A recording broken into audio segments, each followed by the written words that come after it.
দরদি মা বাবাকে কেমনে ভুলবো,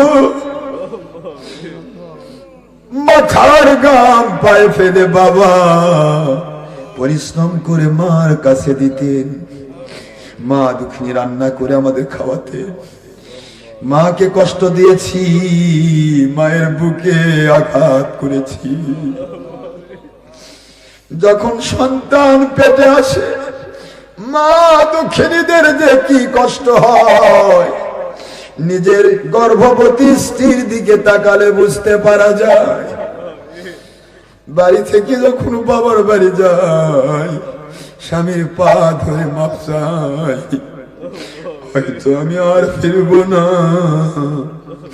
কত মা সন্তান জন্ম দিতে গিয়ে দুনিয়া ছেড়েছে, হয়তো আমি আজকে বিদায় হয়ে যাব। স্বামীর কাছে মাপ চাই, শ্বশুর শাশুড়ির কাছে মাপ চাই।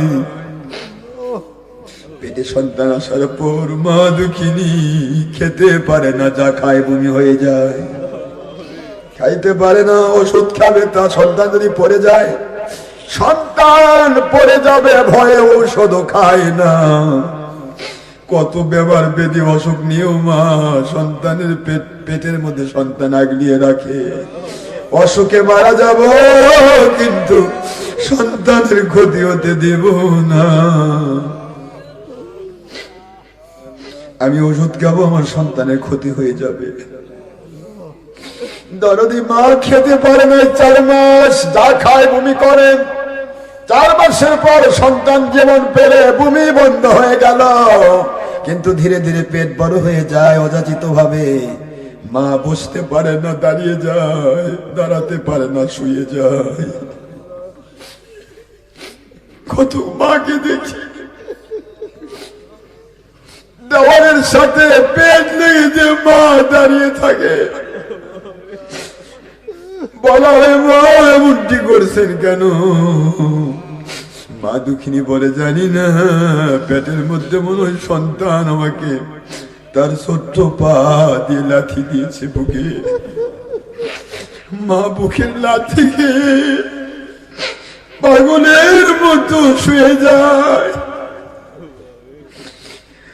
রক্তের বন্যায় ভাসিয়ে দিয়ে মাকে জমিনে আসলাম। সব ভুলে যায় আমরা, মা তো ভুলে না।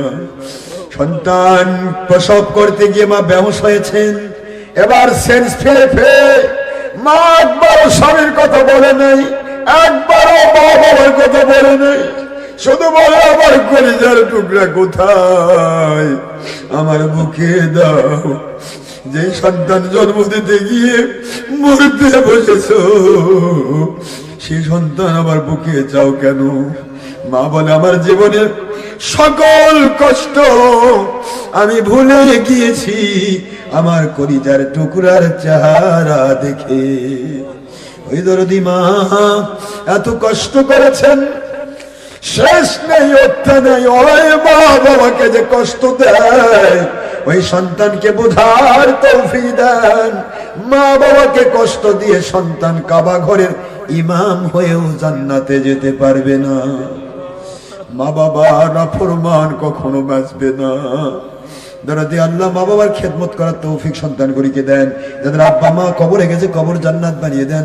আব্বা মা বেঁচে আছেন, হায়াত বাড়িয়ে দেন। আল্লাহ সুস্থ জীবন দান করেন।